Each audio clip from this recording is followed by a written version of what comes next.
हरे कृष्ण। तो आज हम पढ़ रहे हैं 9वें अध्याय के 11वें श्लोक से। श्लोक अभी जितने भी श्लोक आएंगे ना, सब इंपोर्टेंट श्लोकस हैं। सब याद करने हैं, सब याद करने चाहिए। तो 9.11 ऐसा आता है। अवजानन्ति मां मूढ़ा मानुषिं तनुमाश्रितं परम भावम अजानन्तो मम भूत महेश्वरम। भगवान अपने विभूतियों के बारे में बताने के बाद बोल रहे हैं कि जब मैं मनुष्य रूप में अवतरित होता हूँ तो मूर्ख मेरा उपहास करते हैं। वे मुझे परमेश्वर के दिव्य प्रभाव को नहीं जानते। वे मुझ परमेश्वर के दिव्य स्वभाव को नहीं जानते। तो जो लोग ये बोलते हैं कि भगवान जब अवतार लेते हैं तो साधारण मनुष्य जैसे हैं, तो उन लोग को भगवान यहाँ पे डायरेक्टली मूर्ख बोल रहे हैं। देखिए, तो मूर्ख मेरा उपवास करते हैं, उन लोगों को भगवान डायरेक्टली यहाँ पे मूर्ख बोल रहे हैं। जो लोग भगवान के अवतार को एक साधारण कोई फेनोमेनन, जो मेटेरियल फेनोमेना होता है, उसके ऐसा मानते हैं, भगवान को साधारण मनुष्य ऐसा मानते हैं, उनको भगवान डायरेक्टली यहाँ पे मूर्ख बता रहे हैं। तो प्रभुपाद जी बोल रहे हैं, तात्पर्य थोड़ा लंबा है, आप लोग ध्यान से सुनिए, मैं बीच बीच में इसका एक्सप्लेनेशन देता रहूंगा। इस अध्याय के पूर्ववर्ती श्लोकों से यह स्पष्ट है कि यद्यपि भगवान मनुष्य रूप में प्रकट होते हैं, किंतु वे सामान्य व्यक्ति नहीं होते। जो भगवान सारे विराट जगत का सृजन, पालन तथा संहार करता हो, वह मनुष्य नहीं हो सकता। तो भी ऐसे अनेक मूर्ख हैं जो कृष्ण को एक शक्तिशाली पुरुष के अतिरिक्त और कुछ नहीं मानते। वस्तुतः वे आदि परम पुरुष हैं, जैसा कि ब्रह्म संहिता में प्रमाण स्वरूप कहा गया है, ईश्वर परम कृष्ण, वे परम ईश्वर हैं। तो ये जो प्रोपा जी बोल रहे हैं कि चौथा से 10वां श्लोक है, 4 से 10, वहां पे भगवान अपनी विभूतियों के बारे में बता रहे हैं कि कैसे वो इस भौतिक जगत को संभालते हैं, कैसे उसका निर्देशन करते हैं। तो इस तरह का कार्य कोई साधारण व्यक्ति या कोई कोई महान व्यक्ति भी नहीं कर सकता है। इस तरह का कार्य केवल भगवान ही कर सकते हैं। तो प्रभुपाद जी ये बोल रहे हैं कि भगवान जो है, फिर कृष्ण जो है, कोई साधारण, जैसे हम बोलते हैं कि ये व्यक्ति बहुत शक्तिशाली है, बहुत ताकतवर है, बहुत धनवान है, तो ऐसा कोई सामान्य व्यक्ति नहीं है भगवान। भगवान भगवान है, जिनको समझना हमारे इंद्रियों के वश में नहीं है। तो वहीं पे यहाँ पे बताया गया है, प्रभुपाद जी बोल रहे हैं कि ईश्वर परम कृष्ण, वे परम ईश्वर है। यहाँ जैसे भगवान स्वयं बोल रहे हैं, मम भूतम महेश्वरम, जितने भी भूत है, मतलब जितने भी जीवात्मा है, उन सबका महा ईश्वर मैं हूँ, जो परम स्वामी परम ईश्वर मैं हूँ। कोई साधारण नहीं, ऐसे तो बहुत सारे ईश्वर होते हैं, लेकिन जो महा ईश्वर, सबसे बड़ा ईश्वर है, वो स्वयं भगवान अपने आप को बताते हैं। ईश्वर या नियंता अनेक हैं, और वे एक दूसरे से बढ़कर प्रतीत होते हैं। भौतिक जगत में सामान्य प्रबंध कार्यों का कोई ना कोई निर्देशक होता है, जिसके ऊपर एक सचिव होता है, फिर उसके ऊपर मंत्री, तथा उसके भी ऊपर राष्ट्रपति होता है। इनमें से हर एक नियंत्रक होता है, किंतु एक दूसरे के द्वारा नियंत्रित होता है। ब्रह्म संहिता में कहा गया है कि कृष्ण परम नियंता हैं। निस्संदेह भौतिक जगत तथा वैकुंठ लोक दोनों में ही कई कई निर्देशक होते हैं, किंतु कृष्ण परम नियंता हैं, ईश्वर परम कृष्णा। तथा उनका शरीर सच्चिदानंद रूप अर्थात अभौतिक होता है। वो भौतिक भौतिक नहीं है, सच्चिदानंद भगवान का जो रूप है। जैसे हमारा शरीर पंच महाभूत का बना हुआ है, पृथ्वी जल वायु अग्नि आकाश, ये पांचों से बना हुआ है, वैसे ही भगवान का जो शरीर है वो सच्चिद आनंद से बना हुआ है। सत मतलब इटरनल, चित मतलब नॉलेज, और आनंद मतलब bliss। तो भगवान का जो शरीर है वो सच्चिद आनंद का बना हुआ है, उनका पूरा शरीर सच्चिद और आनंद है, ये तीन चीज से बना हुआ है भगवान का शरीर। पिछले श्लोकों में जिन अद्भुत कार्यकलापों का वर्णन हुआ है, वे भौतिक शरीर द्वारा संपन्न नहीं हो सकते। कृष्ण का शरीर सच्चिदानंद रूप है, यद्यपि वे सामान्य व्यक्ति नहीं हैं, किंतु मूर्ख लोग उनका उपहास करते हैं और उन्हें मनुष्य मानते हैं। उनका शरीर यहाँ मानुषिम कहा गया है, क्योंकि वे कुरुक्षेत्र युद्ध में एक राजनीतिज्ञ और अर्जुन के मित्र की भांति सामान्य व्यक्ति बनकर कर्म करते हैं। वे अनेक प्रकार से सामान्य पुरुष की भांति कर्म करते हैं, किंतु उनका शरीर सच्चिदानंद विग्रह रूप है। इसकी पुष्टि वैदिक साहित्य में भी हुई है। सच्चिदानंद रूपाय कृष्णाय मैं भगवान कृष्ण को नमस्कार करता हूँ जो सच्चिदानंद रूप हैं। ये दिया गया है गोपाल तापनी उपनिषद 1:1। वेदों में ऐसे अन्य वर्णन भी हैं। तम एकम गोविंदम। आप इंद्रियों तथा गायों के आनंद स्वरूप गोविंद है। गो का अर्थ गाय भी हो सकता है, इंद्रिया भी हो सकती है। सच्चिदानंद विग्रहम, तथा आपका रूप सच्चिदानंद स्वरूप है। ये भी गोपाल का अपने उपनिषद में दिया गया है। भगवान कृष्ण के सच्चिदानंद स्वरूप होने पर भी ऐसे अनेक तथाकथित विद्वान तथा भगवत गीता के टीकाकार हैं जो कृष्ण को सामान्य पुरुष कहकर उनका उपहास करते हैं। भले ही अपने पूर्व पुण्यों के कारण विद्वान असाधारण व्यक्ति के रूप में पैदा हुआ हो, किंतु श्री कृष्ण के बारे में ऐसी धारणा उसकी अल्पज्ञता के कारण होती है। इसलिए वह मूढ़ कहलाता है, क्योंकि मूर्ख पुरुष ही कृष्ण को सामान्य पुरुष मानते हैं। ऐसे मूर्ख कृष्ण को सामान्य व्यक्ति इसलिए मानते हैं क्योंकि वे कृष्ण के गुह्य कर्मों तथा उनकी विभिन्न शक्तियों से अपरिचित होते हैं। वे यह नहीं जानते कि कृष्ण का शरीर पूर्ण ज्ञान तथा आनंद का प्रतीक है। वे प्रत्येक वस्तु के स्वामी हैं और किसी को भी मुक्ति प्रदान करने वाले हैं। चूंकि वे कृष्ण के इतने सारे दिव्य गुणों को नहीं जानते, इसलिए उनका उपहास करते हैं। तो ये ऐसे लोगों के बारे में दिया गया है जो लोग भगवत गीता के ऊपर टीका करते हैं, उसके ऊपर अपनी अलग अलग धारणा बोलते हैं, लेकिन वो जो भगवान कृष्ण जिन्होंने भगवत गीता बोला है उनके बारे में कुछ नहीं जानते। उनके बारे में कुछ ना जानने के कारण वो ये गलती कर बैठते हैं कि भगवान कृष्ण जो हैं वो साधारण पुरुष हैं। तो ऐसा गलती खास करके हम भक्तों को नहीं करना चाहिए। भगवान को हमें साधारण पुरुष नहीं समझना चाहिए, ना ही उन्हें कोई केवल उनको एक ब्रह्म ज्योति में सीमित कर देना चाहिए। इस तरह से भगवान को सीमित नहीं करना चाहिए। भगवान जो है परम पुरुष हैं। भगवान हर वो चीज कर सकते हैं जो हम सोच सकते हैं, और जो हम सोच नहीं भी सकते भगवान हर वो चीज कर सकते हैं। तो ऐसा एक भक्त को ये विश्वास होना चाहिए कि भगवान को मैं अपने इन इंद्रियों से समझ नहीं सकता। ऐसा अगर विश्वास हो जाए तभी जाकर वो भगवान को समझ सकता है। ये परिस्थिति है। अगर एक व्यक्ति समझ जाए कि वो भगवान को नहीं समझ सकता, तभी जाकर के वो भगवान को समझ पाएगा थोड़ा थोड़ा। नहीं तो भगवान को समझना असंभव है। ये मूड ये भी नहीं जानते कि इस जगत में भगवान का अवतरण उनकी अंतरंगा शक्ति का प्राकट्य है। वे भौतिक शक्ति माया के स्वामी हैं। जैसा कि अनेक स्थलों पर कहा जा चुका है, मम माया दुरत्यया। भगवान का दावा है कि यद्यपि भौतिक शक्ति अत्यंत प्रबल है, किंतु वह उनके वश में रहती है, और जो भी उनकी शरण ग्रहण करता है वह इस माया के वश से बाहर निकल जाता है। दैवी यश गुणमयी मम माया दुरत्यया माम एव प्रपद्यन्ते माया मेताम तरन्ति ते। तो भगवान के शरण में जो जाता है, वो जो माया है, जो दुरत्यया है, जो बहुत ही प्रबल है, बहुत ही कठिन है, उसको बड़े आसानी से तर जाता है। यदि कृष्ण का शरणागत जीव माया के प्रभाव से बाहर निकल सकता है, तो भला परमेश्वर जो संपूर्ण विराट जगत का सृजन पालन तथा संहार करता है, हम लोगों जैसा शरीर कैसे धारण कर सकते हैं। इस बात को समझिए कि जो व्यक्ति हमें माया से मुक्त करा सकता है, वो माया के अतीत कैसे हो सकता है ना। हमें जो व्यक्ति जिसका शरण लेने से हम माया से स्वयं मुक्त हो सकते हैं, वो व्यक्ति माया के अधीन कैसे आ सकता है, वो भौतिक शरीर कैसे धारण कर सकता है। अतः कृष्ण विषय ऐसी धारणा मूर्खतापूर्ण है। फिर भी मूर्ख व्यक्ति यह नहीं समझ सकते कि सामान्य व्यक्ति के रूप में प्रकट होने वाले भगवान कृष्ण समस्त परमाणुओं तथा इस विराट ब्रह्मांड के नियंता किस तरह हो सकते हैं। बृहत्तम तथा सूक्ष्मतम तो उनकी विचार शक्ति से परे होते हैं। अतः वे यह सोच भी नहीं सकते कि मनुष्य जैसा रूप कैसे एक साथ विशाल को तथा अणु को वश में कर सकता है। एक मनुष्य कैसे ये सब कंट्रोल कर सकता है, वो ये नहीं समझ पाते हैं। यद्यपि कृष्ण असीम तथा ससीम को नियंत्रित करते हैं, किंतु वे इस जगत से विलग रहते हैं। उनके योग ऐश्वर्यम या अचिंत्य दिव्य शक्ति के विषय में कहा गया है कि वे एक साथ ससीम तथा असीम को वश में रख सकते हैं। तो वे तो भी वे उनसे पृथक रहते हैं।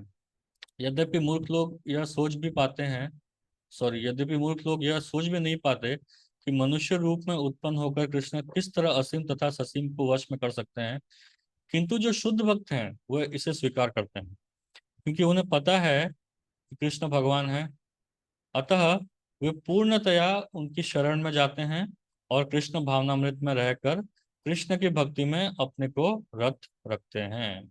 तो जो बुद्धिमान व्यक्ति है वो भगवान कृष्ण की भक्ति करने में कोई कसर नहीं छोड़ते हैं, क्योंकि वो जानते हैं कि भगवान कृष्ण ही सर्वस्व हैं और भगवान कृष्ण की भक्ति करना ही सर्वस्व है। तो इसलिए वो भक्ति बड़े दृढ़ता पूर्वक करते हैं। आगे यहाँ तक प्रभुपाद जी ने भगवान के महानता के ऊपर प्रकाश डाला है। भगवान किस तरह महान है, भगवान की भक्ति किस तरह महान है, भगवान किस तरह माया के वश में नहीं आते हैं, इस पर प्रभुपाद जी ने प्रकाश डाला है। आगे इम्पर्सनलिज्म या निर्विशेषवाद के ऊपर प्रभुपाद कुछ बोलेंगे। सगुणवादियों तथा निर्गुणवादियों में भगवान के मनुष्य रूप में प्रकट होने को लेकर काफी मतभेद है, किंतु यदि हम भगवत गीता तथा श्रीमद् भागवत जैसे प्रामाणिक ग्रंथों का अनुशीलन कृष्ण तत्व समझने के लिए करें तो हम समझ सकते हैं कि कृष्ण श्री भगवान है। भगवान कृष्ण ही, जो कृष्ण का जो रूप है, या भगवान श्री कृष्ण स्वयं, वही स्वयं भगवान है। यद्यपि वे इस धराधाम में सामान्य व्यक्ति की भांति प्रकट हुए हैं, किंतु वे सामान्य व्यक्ति नहीं है। श्रीमद् भागवत में 1:1:20 पहला स्कंद पहला अध्याय का 20वां श्लोक, जब शौनक आदि मुनियों ने सूत गोस्वामी से कृष्ण के कार्यकलापों के विषय में पूछा तो उन्होंने कहा, कृतवान किल कर्माणि सह रामेण केशव अतिमर्त्यानि भगवान गूढ़ कपट मानुष। भगवान श्री कृष्ण ने बलराम के साथ साथ मनुष्य की भांति क्रीड़ा की और इस तरह प्रच्छन्न रूप से उन्होंने अनेक अति मानवीय कार्य किए। कपट मनुष्य, यहाँ देखिए गूढ़ कपट मनुष्य, भगवान ने छन्न रूप में एक मनुष्य मनुष्य की तरह कपट करते हुए अति मानवीय कार्य किए जो मानव द्वारा किया जाना असंभव है। मनुष्य के रूप में भगवान का प्राकट्य मूर्ख को मोहित बना देता है। कोई भी मनुष्य उन अलौकिक कार्यों को संपन्न नहीं कर सकता जिन्हें उन्होंने इस धरा पर करके दिखा दिया था। जब कृष्ण अपने पिता तथा माता वसुदेव तथा देवकी के समक्ष प्रकट हुए तो वे चार भुजाओं से युक्त थे। जब भगवान कृष्ण प्रकट हुए थे माता देवकी के गर्भ से, तो भगवान की चार भुजाएं थी, किंतु माता पिता की प्रार्थना पर उन्होंने एक सामान्य शिशु का रूप धारण कर लिया। वो एक छोटे बालक बन गए। बभूव प्राकृत शिशु, वो एक सामान्य शिशु, एक सामान्य मानव बन गए। यहाँ पर भी यह इंगित होता है कि सामान्य व्यक्ति के रूप में प्रकट होना उनके दिव्य शरीर का एक गुण है। भगवत गीता के 11वें अध्याय में भी कहा गया है कि अर्जुन ने कृष्ण से अपना चतुर्भुज रूप दिखलाने के लिए प्रार्थना की। तेनैव रूपेण चतुर्भुजेन, इस तरह इस रूप को प्रकट करने के बाद अर्जुन के प्रार्थना करने पर उन्होंने पूर्व मनुष्य रूप धारण कर लिया, मानुषम रूपम। भगवान के ये विभिन्न गुण निश्चय ही सामान्य मनुष्य जैसे नहीं हैं। तो अर्जुन को दिखाने के लिए, जैसे कि अगला 10वें और 11वें अध्याय में आएगा, तो भगवान ने सबसे पहले अपना विश्व रूप प्रकट किया। पूरा जो विश्व रूप है, अर्जुन ने देखा कि भगवान सारे कौरवों को अपने दांतों से पीस रहे हैं। ये सब देख करके अर्जुन को बड़ा भय लगा। भगवान का विश्व रूप देख करके काल के प्रभाव से जैसे सबकी मृत्यु होते जा रही है, वो सब देख करके अर्जुन को बड़ा भय लगा। तो उसने भगवान से प्रार्थना किया कि भगवान आप अपने थोड़े सिंपल रूप में आइए। तो भगवान ने अपना चतुर्भुज रूप दिखाया। तो चतुर्भुज रूप दिखाने के बाद अर्जुन को ये एकदम श्योर हो गया कि भगवान कृष्ण जो मेरे सामने, जो मेरे मित्र खड़े हैं, वही परम भगवान है। फिर उसके बाद फिर अर्जुन ने फिर से प्रार्थना किया कि वो अपने द्विभुज रूप में आ जाए। तो भगवान ने फिर आ गए, भगवान द्विभुज रूप में फिर से आ गए। तो ऐसा कोई साधारण व्यक्ति या कोई महान व्यक्ति भी नहीं कर सकता है। ये केवल भगवान ही कर सकते हैं। इस तरह का जो कारनामा बोल सकते हैं आप, इस तरह का जो कार्यकलाप है, ये केवल भगवान ही कर सकते हैं, कोई साधारण व्यक्ति नहीं कर सकता। कतिपय लोग जो कृष्ण का उपहास करते हैं और मायावादी दर्शन से प्रभावित होते हैं, श्रीमद् भागवत के निम्नलिखित श्लोक को यह सिद्ध करने के लिए उद्धृत करते हैं कि कृष्ण एक सामान्य व्यक्ति थे। अहम सर्वेषु भूतेषु भूतात्मा अवस्थित सदा, परमेश्वर समस्त जीवों में विद्यमान है। अच्छा हो कि इस श्लोक को हम जीव गोस्वामी तथा विश्वनाथ चक्रवर्ती ठाकुर जैसे वैष्णव आचार्यों से ग्रहण करें। न कि कृष्ण का उपवास करने वाले अनधिकारी व्यक्तियों की व्याख्याओं से। जीव गोस्वामी, ये एक्चुअली देखा जाए तो ये एक बहुत ही साधारण बात है। तो कोई अगर एक पुस्तक लिखा है, कोई एक साधारण व्यक्ति भी एक पुस्तक लिखता है, तो वो पुस्तक वही समझा सकता है जिसने वो पुस्तक को स्वयं लिखा है, या फिर उस व्यक्ति के साथ जो समन्वय रखता है, उस व्यक्ति को अच्छे से समझता है, जो वही उस व्यक्ति के असली भाव को समझा सकता है। अगर कोई व्यक्ति जिसने पुस्तक लिखा है उससे अगर ईर्ष्या है, अगर उससे हम पूछने जाएंगे ये क्या बोलना चाहता है, तो निश्चय ही वो अपने ईर्ष्या से सब कुछ गलत सलत बोलेगा।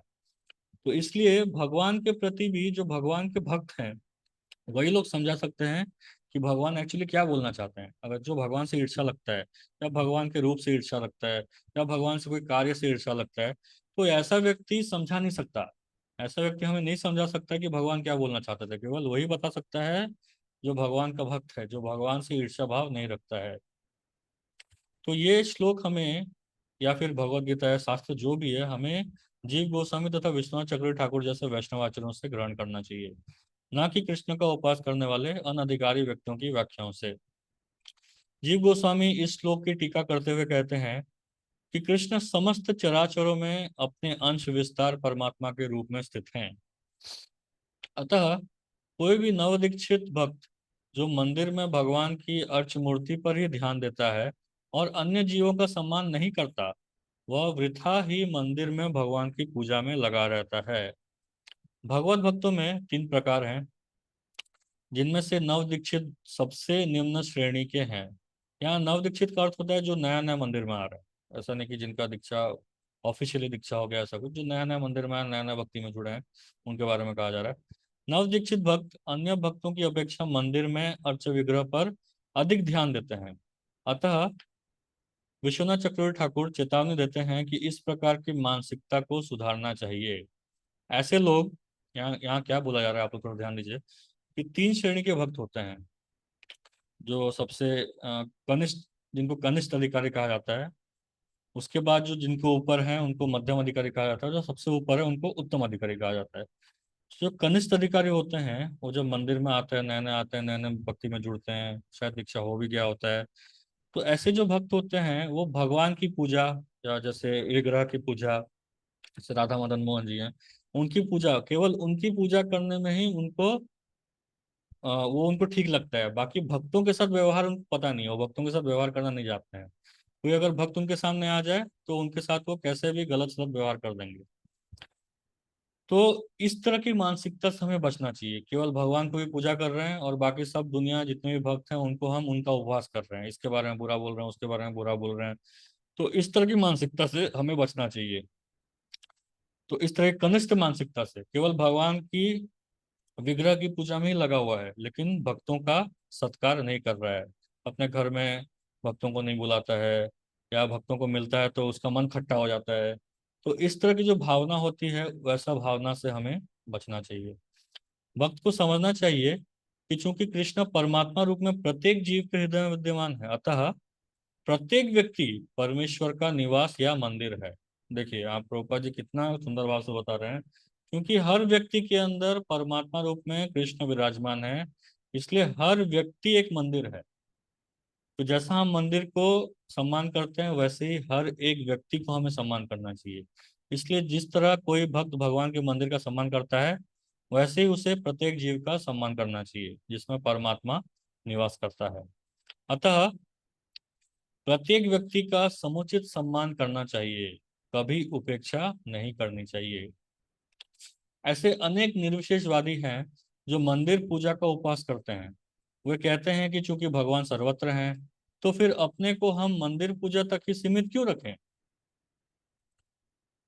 तो इन लोगों के लिए तोड़ ये है कि यदि ईश्वर सर्वत्र हैं, तो क्या वे मंदिर या अर्च विग्रह में नहीं होंगे। जो लोग बोलते हैं कि हम मंदिर में जा करके विग्रह पूजा या मूर्ति पूजा क्यों करें, भगवान तो हर जगह है, विग्रह पूजा करने की क्या जरूरत है। तो उनके लिए यही है कि अगर हर जगह है तो क्या वो मूर्ति में नहीं है, क्या वो अर्च विग्रह में नहीं है। तो यद्यपि सगुणवादी तथा निर्विशेषवादी निरंतर निरंतर लड़ते रहेंगे, किंतु कृष्ण भावनामृत में पूर्ण भक्त यह जानता है कि यद्यपि कृष्ण भगवान है, किंतु इसके साथ वे सर्वव्यापी भी हैं, जिसकी पुष्टि ब्रह्म संहिता में हुई है। यद्यपि उनका निजी धाम गोलोक वृंदावन है और वे वहीं निरंतर वास करते हैं, किंतु वे अपनी शक्ति की विभिन्न अभिव्यक्तियों द्वारा तथा अपने स्वांश द्वारा भौतिक तथा आध्यात्मिक जगत में सर्वत्र विद्यमान रहते हैं। तो देखिए, भगवान ने बोला यहाँ पे कि जो मूर्ख लोग मैंने मेरे मनुष्य शरीर को साधारण मानते हैं, मतलब जो लोग मेरे मनुष्य शरीर को साधारण मानते हैं वो लोग मूर्ख हैं। भगवान ने केवल इतना बोला था। उसके और प्रभुपाद जी ने कितना कुछ बोल दिया। प्रभुपाद जी ने पूरा बता दिया कि कैसे भगवान का शरीर साधारण नहीं है। भगवान का शरीर जो है वो साधारण नहीं है। और फिर निर्विशेषवादियों से कैसे बचना चाहिए, जो भगवान से ईर्ष्या करते हैं उन लोगों से हमें कैसे बचना चाहिए, प्रभुपाद ने एकदम डिटेल में पूरा बताया है। तो इसलिए विशेष करके हमें ध्यान रखना चाहिए। खास करके हम लोग आजकल सोशल मीडिया में बहुत रहते हैं। सोशल मीडिया में रहने के कारण हमारी मति जो है एकदम भ्रष्ट हो चुकी है। इतने लोगों का बात हम सुनते रहते हैं ना, तो हमारी मति पूरी भ्रष्ट हो चुकी है। तो हमें ध्यान रखना चाहिए कि जो व्यक्ति कृष्ण भक्त नहीं है, जो भगवान की भक्ति नहीं कर रहा है, उससे हमें विशेष करके नहीं सुनना चाहिए। खास करके जो कोई परंपरा में नहीं आ रहा है, भले ही ऊपर से दिखाई दे, भले ही ऊपर से लगे कि एक भक्त है, लेकिन उसका अगर पीछे में कोई परंपरा नहीं है, प्रॉपर बैकिंग नहीं है, तो उससे हमें बचना चाहिए। क्योंकि वो अल्टीमेटली अपने मन का ही सुनाएगा। वो ये नहीं सुनाने वाला। अभी उसको अच्छा लग रहा है, अभी उसको भगवान की भक्ति अच्छी लग रही है, इसलिए वो भगवान की भक्ति के बारे में हमको बता रहा है। कल अगर भक्ति में उसको कोई ख्याति हो, कोई अगर लॉस हो गया, तो वो भक्ति छोड़ करके निर्विशेषवाद के बारे में बोलने लगेगा। तो इसलिए कोई अगर प्रॉपर परंपरा से कनेक्टेड नहीं है, तो उसके मुख से हमें नहीं सुनना चाहिए। भागवतम में कहा गया है, सर्पोच्च सर्पोच्चिष्टम, मतलब सर्प उच्चिष्ट। जैसे सांप होते हैं, जैसे दूध होता है ना, दूध तो ऐसे बहुत ही शक्तिशाली होता है। दूध अगर पियेंगे उसमें बहुत गुण होते हैं। लेकिन उसी दूध को अगर कोई सांप चख ले या सांप पी ले, तो वो दूध और पीने के लायक नहीं रहता है। तो वैसे ही फिलोसॉफी सब अच्छा है, फिलोसॉफी बहुत सही है, वेद पुराण सब सही है। लेकिन अगर वो एक ईर्ष्यालु व्यक्ति के मुंह से निकल रहा है, तो वो हमारा फायदा करने की जगह हमें नुकसान ही करेगा। तो इसलिए ईर्ष्यालु व्यक्तियों से हमें भगवान के बारे में नहीं सुनना चाहिए। भगवत गीता के बारे में या भागवत के बारे में या वेदों के बारे में ईर्ष्यालु व्यक्तियों से विशेष करके हमें नहीं सुनना चाहिए। तो ये यहाँ पे भगवान जैसे बोलते हैं कि मूर्ख लोग मेरे शरीर को नहीं मानते हैं। तो ऐसे लोगों का क्या होता है, तो नेक्स्ट श्लोक में बताएंगे भगवान कि ऐसे लोगों का क्या होता है। मोघासा मोघ कर्माणु मोघ ज्ञान विजेतस राक्षसीम सुरीम चैव प्रकृतिम मोहिनीम श्रिता। भगवान बोलते हैं कि जो लोग इस प्रकार मोहग्रस्त होते हैं, जो लोग मेरे शरीर को भौतिक मानते हैं, वे आसुरी तथा नास्तिक विचारों के प्रति आकृष्ट रहते हैं। इस मोहग्रस्त अवस्था में उनकी मुक्ति आशा, उनके सकाम कर्म तथा ज्ञान का अनुशीलन सभी निष्फल हो जाते हैं। तो जो भगवान के रूप को नहीं मानते, भगवान को साधारण व्यक्ति मानते हैं, उनका सारा जो प्रयास है वो आगे चल करके निष्फल हो जाता है। हरे कृष्णा। तो कोई पढ़ना चाहेंगे तात्पर्य? हरे कृष्ण प्रभु जी। हाँ पढ़िए माता जी। तात्पर्य श्रीला प्रभुपाद की जय। ऐसे अनेक भक्त हैं जो अपने को कृष्ण भावना अमृत तथा भक्ति में रत दिखलाते हैं, किंतु अंत कारण से वे भगवान कृष्ण को परम ब्रह्म नहीं मानते। ऐसे लोगों को कभी भी भक्ति फल भगवान धाम गमन प्राप्त नहीं होता। इसी प्रकार जो पुण्य कर्मों में लगे रहकर अंतोगत्वा इस भाव बंधन से मुक्त होना चाहते हैं, वे भी सफल नहीं हो पाते, क्योंकि वे कृष्ण का उपहास करते हैं। दूसरे शब्दों में, जो लोग कृष्ण पर हंसते हैं, उन्हें आसुरी या नास्तिक समझना चाहिए। जैसे कि 7वें अध्याय में बताया जा चुका है, ऐसे असुरी दुष्ट कभी भी कृष्ण के शरण में नहीं जाते। अतः परम सत्य तक पहुंचने के उनके मानसिक चिंतन उन्हें इस मिथ्या परिणाम को प्राप्त कराते हैं कि सामान्य जीव तथा कृष्ण एक समान है। ऐसी मिथ्या धारण करने के कारण वे सोचते हैं कि अभी तो वे शरीर प्रकृति द्वारा केवल आच्छादित आच्छादित आच्छादित है और जो ही व्यक्ति मुक्त होगा तो उनमें तथा ईश्वर में कोई अंतर नहीं रह जाएगा। कृष्ण से समता का ये प्रयास भ्रम के कारण निष्फल हो जाता है। इस प्रकार का आसुरी तथा नास्तिक ज्ञान अनुशीलन सदैव व्यर्थ रहता है। यही इस श्लोक का संकेत है। ऐसे व्यक्ति के लिए वेदांत सूत्र तथा उपनिषदों जैसे वैदिक वाडम्य वाडम्य वांग्मय। वांग में हाँ, वांग में वांग्मय के ज्ञान का अनुशीलन सदा निष्फल होता है। अतः भगवान कृष्ण को सामान्य व्यक्ति मानना घोर अपराध है। जो ऐसे करते हैं वे निश्चित रूप से मोहग्रस्त रहते हैं, क्योंकि वे कृष्ण के शाश्वत रूप को नहीं समझ पाते। ब्रह्म द्विषु स्मृति का कथन है, यो वेति भौतिका देह कृष्णस्य परमात्मनम स सर्व संपाद बहि श्रीकार्य श्रोतस्मृता विद्धान्तम मुखम तस्य वलोकयापि संचेल स्नान माचरते। जो कृष्ण के शरीर को भौतिक मानता है उसे श्रुति तथा स्मृति के समस्त अनुष्ठानों से वंचित कर देना चाहिए। यदि कोई भूल से उनका मुंह देख ले तो उसे तुरंत गंगा स्नान करना चाहिए, जिससे छूत दूर हो सके। लोग कृष्ण की हंसी उड़ाते हैं क्योंकि वे भगवान से ईर्ष्या करते हैं। उनके भाग्य में जन्म जन्मांतर नास्तिक तथा असुर योनियों में रह आने लिखा है।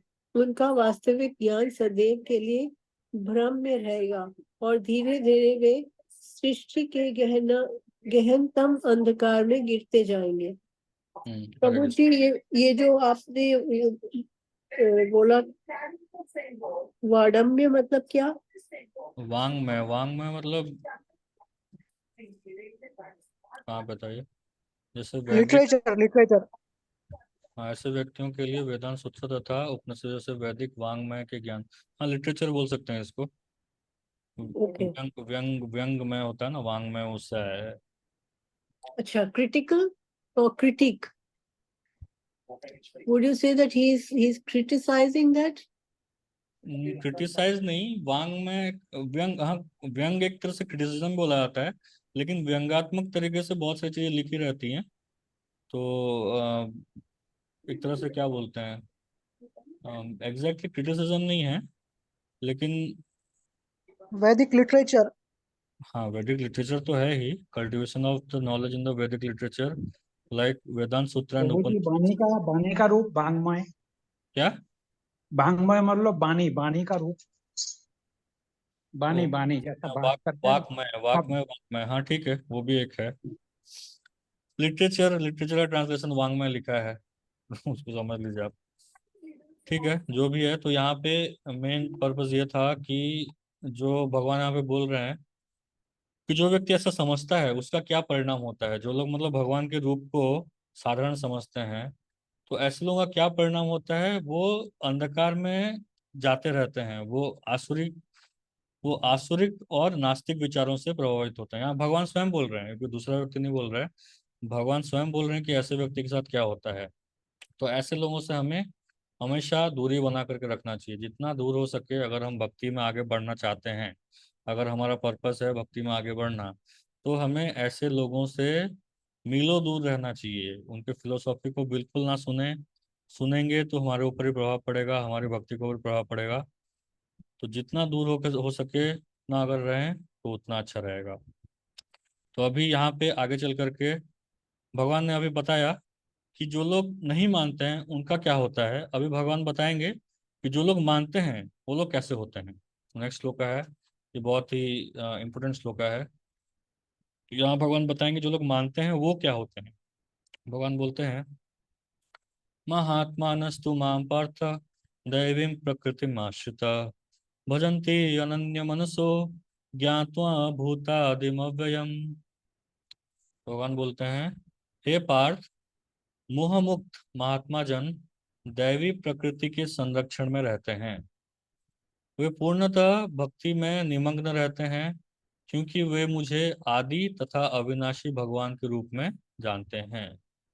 तो यहाँ भगवान बता रहे हैं कि जो लोग भगवान को जानते हैं वो लोग कौन हैं। तो भगवान बोल रहे हैं कि मोह मुक्त महात्मा जन दैवी प्रकृति के संरक्षण में रहते हैं। तो जो लोग दैवी प्रकृति के संरक्षण में रहते हैं उनको महात्मा कहा जाता है। उन्हीं लोगों को महात्मा कहा जाता है। जो महात्मा टाइटल हम किसी को भी दे देते हैं, तो महात्मा एग्जैक्टली किसको कहा जाता है भगवान यहाँ पे बोल रहे हैं। वो पूर्णतः भक्ति में निमग्न रहते हैं क्योंकि वे मुझे आदि तथा अविनाशी भगवान के रूप में जानते हैं। हरे कृष्णा। कोई पढ़ना चाहेंगे तात्पर्य? हरे कृष्णा प्रभु जी। यस प्रभु जी, पढ़िए। इस श्लोक में महात्मा का वर्णन हुआ है। महात्मा का सबसे पहला लक्षण यह है कि वह दैवी प्रकृति में स्थिर रहता है, वह भौतिक प्रकृति के अधीन नहीं होता। और यह होता कैसे है, इसकी व्याख्या 7वें अध्याय में की गई है। जो भगवान श्री कृष्ण की शरण ग्रहण करता है वह तुरंत ही भौतिक प्रकृति के वश से मुक्त हो जाता है। यही वह पात्रता है। जो ही कोई भगवान का शरणागत हो जाता है वह भौतिक प्रकृति के वश से मुक्त हो जाता है। यही मूलभूत सूत्र है। तटस्था शक्ति होने के कारण जीव ज्यों ही भौतिक प्रकृति के वश से मुक्त होता है त्यों ही वह आध्यात्मिक प्रकृति के निर्देशन में चला जाता है। आध्यात्मिक प्रकृति का निर्देशन ही दैवी प्रकृति कहलाता है। इस प्रकार से जब कोई भगवान के शरणागत होता है तो उसे महात्मा पद की प्राप्ति होती है। महात्मा अपने ध्यान को कृष्ण के अतिरिक्त अन्य किसी ओर नहीं ले जाता, क्योंकि वह भली भांति जानता है कि कृष्ण ही आदि परम पुरुष समस्त कारणों के कारण हैं। इसमें तनिक भी संदेह नहीं है। ऐसा महात्मा अन्य महात्माओं या शुद्ध भक्तों की संगति से प्रगति करता है। शुद्ध भक्त तो कृष्ण के अन्य स्वरूप यथा चतुर्भुज महाविष्णु रूप से भी आकृष्ट नहीं होते। वे न तो कृष्ण के अन्य किसी रूप से आकृष्ट होते हैं, न ही वे देवताओं या मनुष्यों के किसी रूप की परवाह करते हैं। वे कृष्ण भावनामृत में केवल कृष्ण का ध्यान करते हैं। वे कृष्ण भावनामृत में निरंतर भगवान के अविचल सेवा में लगे रहते हैं। हरे कृष्णा। तो यहाँ यहाँ देखिए भगवान और उसके बाद प्रभुपाद भी जो महात्मा शब्द है, महात्मा शब्द का अर्थ बता रहे हैं। महा आत्मा, महान आत्मा। तो आत्मा यहाँ पे आत्मा कहा जा रहा है। तो आत्मा तो सबसे पहला जो ये जानता है कि वो जो व्यक्ति है वो जीवात्मा है, वो कोई वो शरीर नहीं है। तो सबसे पहला आत्मा वो, उसके बाद महात्मा कौन? जो भगवान के शरण में या भगवान की दैवी प्रकृति में स्थित है। तो भगवान का शरण जिसने लिया हुआ है वही व्यक्ति महात्मा कहला जा सकता है। बाकी हम किसी के ऊपर भी लेबल लगा दें कि ये व्यक्ति महात्मा है, ये महात्मा है, वो महात्मा है, ऐसा कोई महात्मा किसी को भी हम बना नहीं सकते हैं। महात्मा केवल वही है जो भगवान कृष्ण की शरण लेता है, भगवान कृष्ण की अनन्य भक्ति कर रहा है और भगवान कृष्ण को ही सर्वस्व मानता है। ऐसे व्यक्ति को ही हम महात्मा कह सकते हैं। दूसरा और किसी को महात्मा नहीं बोला जा सकता है। भले ही हम किसी को भी पॉलिटिकली या कुछ भी किसी बस हम किसी को महात्मा बोल दें, लेकिन असली उद्देश्य में वो व्यक्ति महात्मा नहीं कहला सकता है। महात्मा केवल उसी को बोल सकते हैं जो केवल भगवान कृष्ण या फिर भगवान कृष्ण के रूप से ही आकर्षित है। वैसे व्यक्ति को ही या उनका अनुसरण कर रहा है, तभी जाकर के ऐसे व्यक्ति को महात्मा बोला जा सकता है। तो ऐसा व्यक्ति और कैसा होता है भगवान आगे बताएंगे। सततं कीर्तयन्तो मां यतन्तश्च दृढ़व्रता नमस्यन्तश्च मां भक्त्या नित्ययुक्त उपासते। यहाँ बता रहे हैं भगवान कि ये महात्मा मेरी महिमा का नित्य कीर्तन करते हुए, दृढ़ संकल्प के साथ प्रयास करते हुए, मुझे नमस्कार करते हुए, भक्ति भाव में निरंतर मेरी पूजा करता है। तो ऐसे महात्मा क्या करते हैं? मेरी महिमा का नित्य कीर्तन करते हैं, फिर दृढ़ संकल्प होकर के मुझे प्राप्त करने का प्रयास करते रहते हैं, मुझे नमस्कार करते हैं और भक्ति भाव से निरंतर मेरी पूजा करते रहते हैं। तो ये महात्मा महात्मा जो है यही कार्य करता है। महात्मा दूसरा कोई कार्य नहीं करता है, सोशल सर्विस या फिर पॉलिटिक्स ये सब नहीं करता है। महात्मा केवल यही कार्य करता है, जो मेरी महिमा का नित्य कीर्तन करता है, दृढ़ संकल्प होकर के मुझे प्राप्त करने का प्रयास करता है, मुझे नमस्कार करता है और भक्ति भाव से निरंतर मेरी पूजा करता है। हरे कृष्णा। तो और कोई पढ़ना चाहेंगे? তারপর উপরে প্রভুজি। हाँ, पढ़िए। हाँ। हरे कृष्ण प्रभु जी। सामान्य पुरुष को रबर की मोहर लगाकर महात्मा नहीं बनाया जाता। यहाँ पर अनेकों अनेकों उन उसके लक्षण का वर्णन किया गया है। महात्मा सदैव भगवान कृष्ण का गुणों का कीर्तन करता है। उसके पास कोई दूसरा कार्य नहीं रहता है। वो सदैव कृष्ण का वो गान में व्यस्त रहता है। दूसरे शब्दों में वो निर्विशेषवादी नहीं होता है। जब गुणगान का प्रश्न उठे तो मनुष्य को चाहिए कि वो भगवान की पवित्र नाम, उनके नित्य रूप, उनके दिव्य गुण तथा उनकी असामान्य लीलाओं का प्रशंसा करते हुए परमेश्वर के महिमान्वित करे। उसे उसे उन सारी वस्तुओं का महिमान्वित करना होता है। अतः महात्मा भगवान के प्रति आसक्त रहता है। जो व्यक्ति परमेश्वर के निराकार रूप ब्रह्मज्योति के ब्रह्मज्योति के प्रति आसक्त होता है, उसे भगवत गीता में महात्मा नहीं कहा गया है। उसे अगले श्लोक में अन्य प्रकार से वर्णित किया गया है। महात्मा सदैव भक्ति के विभिन्न कार्यों में यथा विष्णु का श्रवण कीर्तन में व्यस्त रहता है। जैसा कि श्रीमद् भागवत में उल्लेख है कि यही यही भक्ति श्रवण कीर्तन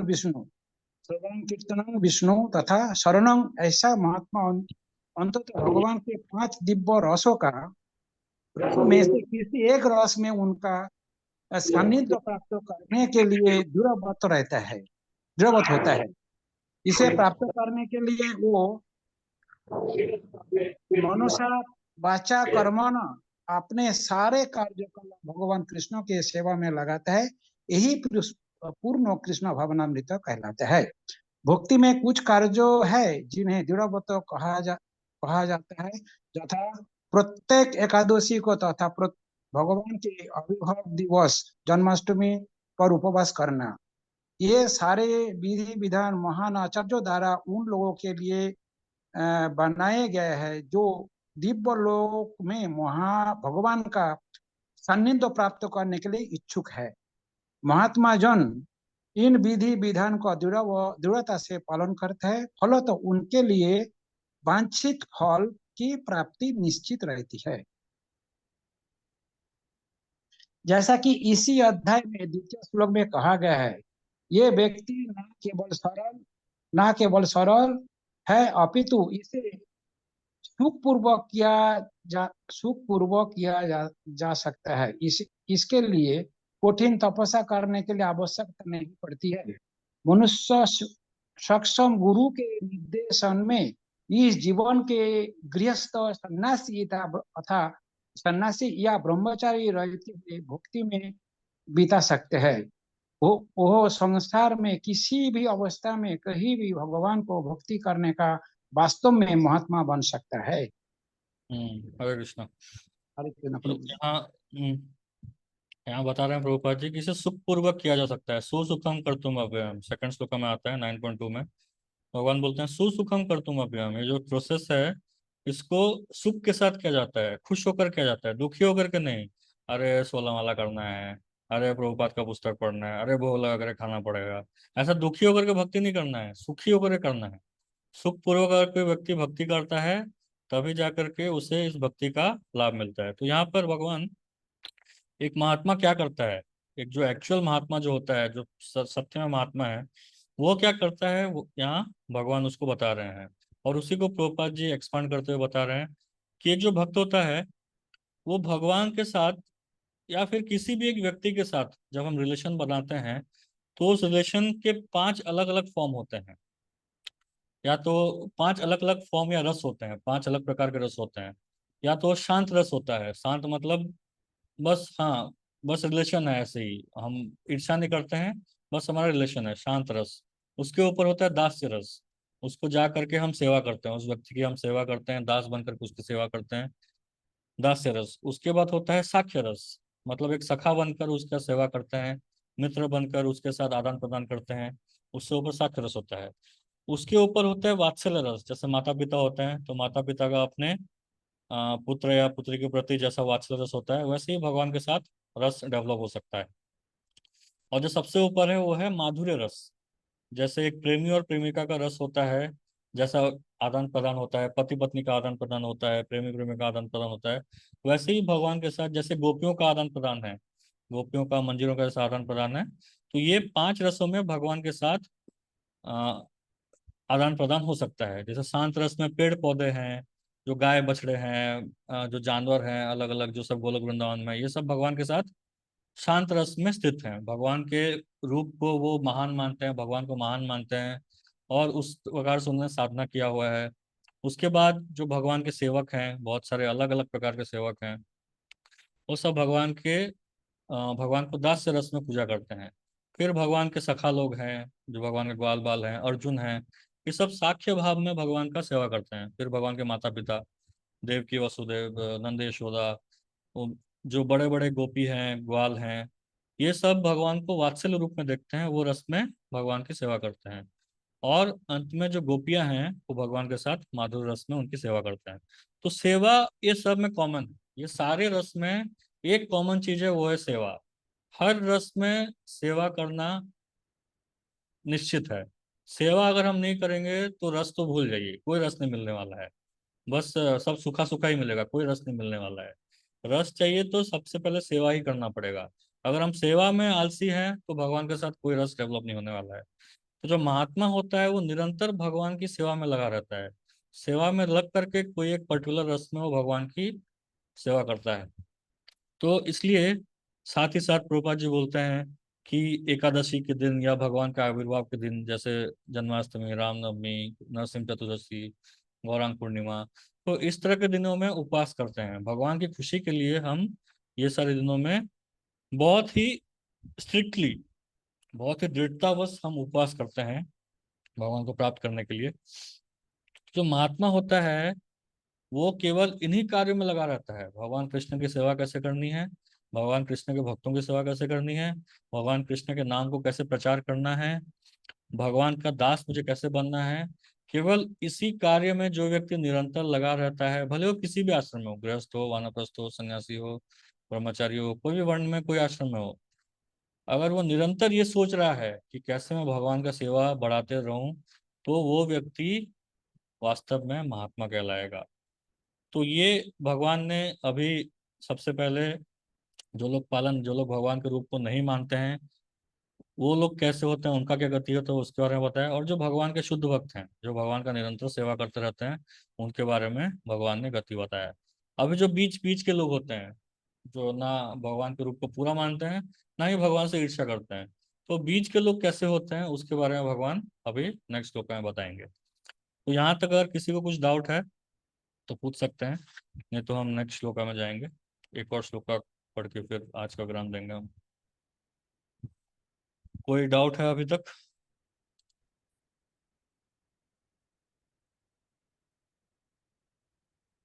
नहीं है तो फिर हम लोग आगे बढ़ते हैं। आप लोग कुछ डाउट्स होगा भी ना, तो आप लोग पर्सनली भी भेज सकते हैं डाउट्स, व्हाट्सएप में आप क्वेश्चन पूछ सकते हैं, तो उसका हम क्लियर करेंगे। या फिर ऐसा करेंगे, हम आज ग्रुप को थोड़े टाइम के लिए ओपन कर देंगे, जो 1 घंटे के लिए आगे चल करके, तो उसमें आपको जो भी डाउट्स है ग्रुप में आप पूछ सकते हैं। हो सकता है सारे डाउट्स अभी क्लियर ना हो, तो आप ग्रुप में वो डाउट्स पूछ सकते हैं। 1 घंटे के लिए उसको ओपन कर देंगे, तो उसमें हम डाउट्स क्लियर कर देंगे। तो नेक्स्ट श्लोक आते हैं। नेक्स्ट श्लोक में भगवान बताएंगे कि जो बीच वाले होते हैं, मतलब जो ना ही भगवान को सर्वोत्तम मानते हैं, ना ही उनसे ईर्ष्या करते हैं, तो वो किस प्रकार के होते हैं। तो वो भगवान बोलते हैं कि ऐसे जो लोग हैं, ऐसे 3 प्रकार के होते हैं।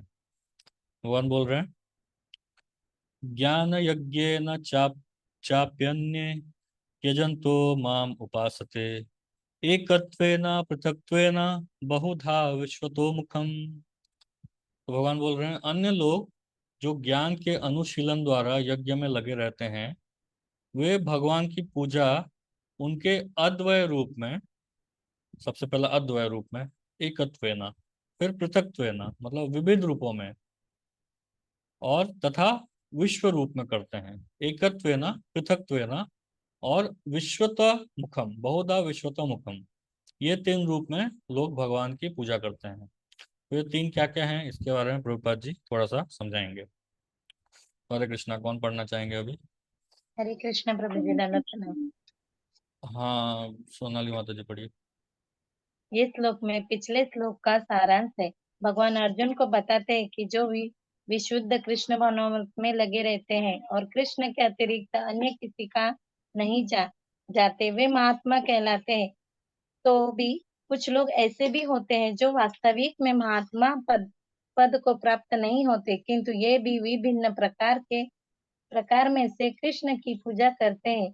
इसमें से कुछ का वर्णन आता है, अर्थार्थी, ज्ञानी तथा जिज्ञासु के रूप में किया जा चुका है।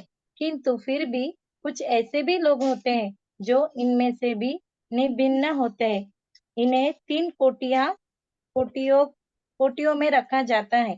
परमेश्वर तथा अपने को मानकर पूजा करने वाले, परमेश्वर के किसी कल्पत रूप की पूजा करने वाले तथा भगवान के विश्व रूप की पूजा करने वाले।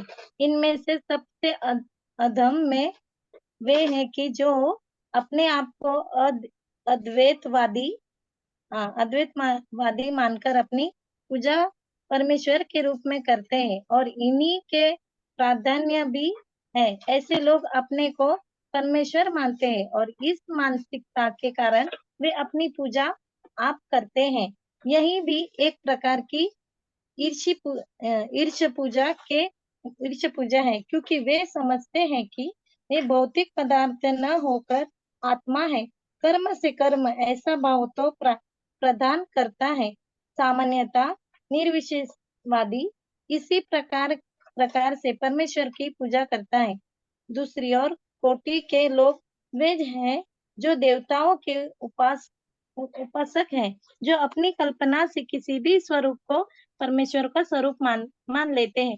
तृतीय कोटि में वे लोग आते हैं जो इस ब्रह्मांड से परे कुछ भी नहीं सोच पाते। वे ब्रह्मांड को ही परम जीव या तथा मानव कर उसकी उपासना करते हैं, यदि ब्रह्मांड भी भगवान का एक स्वरूप है। हरे कृष्ण। हरे कृष्णा। तो यहाँ पे ऐसे 3 लोगों के बारे में बताया गया है जो मतलब भगवान को नहीं जानते या फिर भगवान को परमेश्वर नहीं मानते हैं।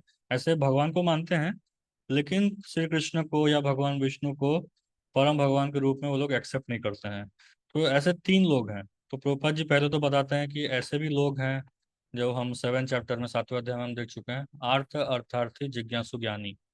ऐसे लोग भगवान के पास आते हैं। ये जो लोग हैं, अर्थ जो मतलब दुखी होते हैं, अर्थार्थी मतलब जिनको अर्थ चाहिए, जिनको जिज्ञासा है अपने बारे में जानने की, और ज्ञानी जिनको ज्ञान है भगवान के बारे में, इस जगत को ज्ञान है, वो लोग भगवान के पास आते हैं और भगवान की पूजा करते हैं। ऐसे लोग आकर के भगवान की पूजा करते हैं। लेकिन इनसे भी निम्न है, इनसे भी निम्न कैटेगरी वाले लोग हैं जो हम प्राय देखते हैं इस धरती में। प्राय हम देखते हैं कि यही 3 कैटेगरी में ही सारे लोग आते हैं। सारे के सारे जो लोग हैं ये 3 कैटेगरी में ही आते हैं। इसमें से जो पहला कैटेगरी है उनको कहा जाता है एकत्वेना। एकत्वेना मतलब जो अपने आप को ही, सॉरी, जो अपने आप को ही पूजा करते हैं, स्वयं को ईश्वर मान करके, स्वयं को परमेश्वर मान करके अपने आप को ही पूजा करते हैं। ऐसे प्रभुपाद जी बोलते हैं कि ऐसे लोगों का ही प्राधान्य है। ऐसे जो लोग हैं, ऐसे लोग ही इस धरती में ज्यादा इस संसार में रहते हैं, जो निर्विशेषवाद को ज्यादा मानते हैं, जो ये मानते हैं कि हम स्वयं, हम जब हमारी जब मृत्यु हो जाएगी या जब हम साधना करके सिद्ध हो जाएंगे तो हम स्वयं भगवान बन जाएंगे। ऐसे जो लोग होते हैं, ऐसे लोगों की प्रधानता सबसे ज्यादा है। ऐसे लोग सोचते हैं कि भगवान निर्विशेष है, भगवान का कोई रूप नहीं है, क्योंकि ऐसा है वो लोग इसलिए मानते हैं क्योंकि वो इस रूप से परेशान हो चुके हैं।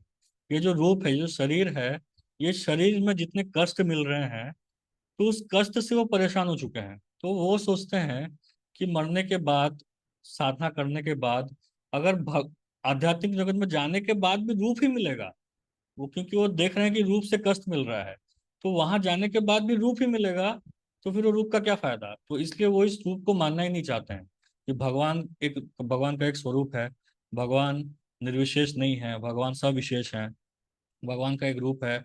हमारा भगवान के साथ एक रिलेशन है। जब हम शुद्ध हो जाएंगे तो हमें भी उस तरह का भगवान के जैसा एक रूप मिलेगा जो सच्चिदानंद विग्रह जैसा होगा। तो ऐसा वो लोग सुनने मानने के लिए रेडी ही नहीं है, क्योंकि उन्होंने इस रूप के साथ दुख ही देखा है, इसलिए वो इस रूप को एक्सेप्ट नहीं कर पाते हैं। तो ऐसे लोगों की बहुत ज्यादा प्रधानता है। भले ही बाहरी रूप से वो दिखा रहे होंगे कि हम भक्ति करते हैं, हम मंदिर जाते हैं, हम ये करते हैं वो करते हैं, लेकिन उनका अगर आप फिलोसॉफी फिलोसॉफी देखेंगे तो अंत में वही बोलेंगे कि हमें भगवान के साथ लीन होना है, we have to merge with God at the end. तो हमें भगवान के साथ जो लीन होना है उसी भाव की प्रधानता है। तो ये जो है ये सबसे निम्न स्तर है, सबसे निचला स्तर है, ऐसा मानना कि मैं भगवान बन जाऊंगा, और वो अपने आप को ही पूजा करता है। तो ऐसे लोग होते हैं, ये सबसे पहला कैटेगरी है।